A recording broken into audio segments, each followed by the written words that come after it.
اهلا بيكم في حلقه جديده من برنامج السنيور. بمناسبه اليوم العالمي للتمريض انا جاي اقول لتمريض مصر والوطن العربي والتمريض في كل مكان كل سنه وانتم طيبين.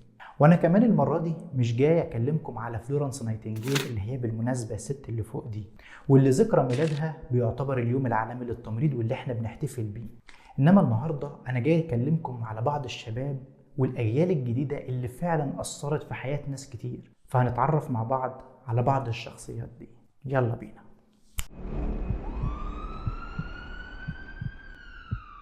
في البداية كده اليوم العالمي للتمريض هو ذكرى ميلاد فلورنس نايتنجيل اللي بتعتبر مؤسسة التمريض الحديث، وإنجازاتها في التمريض كانت كبيرة جدا وكتيرة جدا وألفت كتب كتيرة قوي. واللي حابب يعرف أكتر على فلورنس نايتنجيل أنا كنت عملت فيديو خاص بيها للي حابب يرجع لها. إنما النهاردة لازم نذكر بعض الشباب اللي أثرت في حياة ناس كتير. تعالوا نتعرف مع بعض على بعض الشخصيات دي. اولا مستر محمود هجرس، ده شغال في السعوديه وبيساعد الناس بطرق كتير جدا. اولا بيسهل على الناس موضوع السفر من حيث الورق والتسجيل، توفير مصادر علشان يذاكروا منه البرومتريك، مش بس كمان البرومتريك، الDHA والهاد. كمان مؤخرا ضاف حاجات زي السفر لامريكا وازاي تعدي النكليكس وحاجات كتير كده زيها.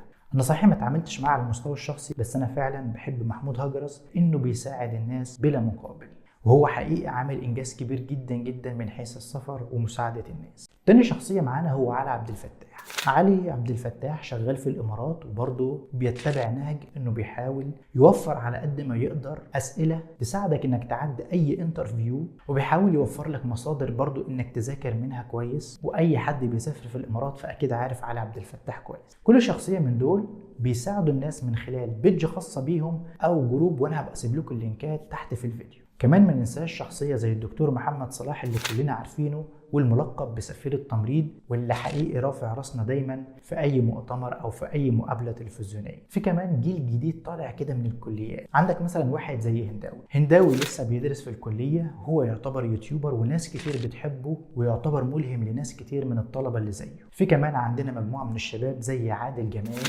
زي محمد السيد، زي زياد الحصري، نفس الكلام. الناس دي يوتيوبرز، في ناس كتير بتحبهم لانهم حقيقي ناس مجتهده جدا وشاطره جدا وبتحاول تغير نظرة الناس عن مهنة التمريض. وكمان شخصية زي علاء أحمد واللي بيقدم معلومات تمريضية في صورة مبسطة، زميلي يعني. في كمان عندنا شخصية زي محمد قنير اللي بيعتبر متخصص في مجال الحضانات وصاحب كتاب نيونيتال نيرسينج بوك، نفس الكلام ناس كتير بتحبه. وعلى فكرة في ناس كتير قوي زيهم، وانا اسف لو كنت نسيت اي حد، انما انا بذكر لكم بس مجرد بعض الشباب اللي حقيقي نقلوا مهنة التمريض، ونظرة الناس عن التمريض اختلفت كتير جدا في السنوات الاخيرة. وانا اكيد مش هلاقي احسن من اليوم ده علشان ابعت لهم التحية واقول لهم شكرا.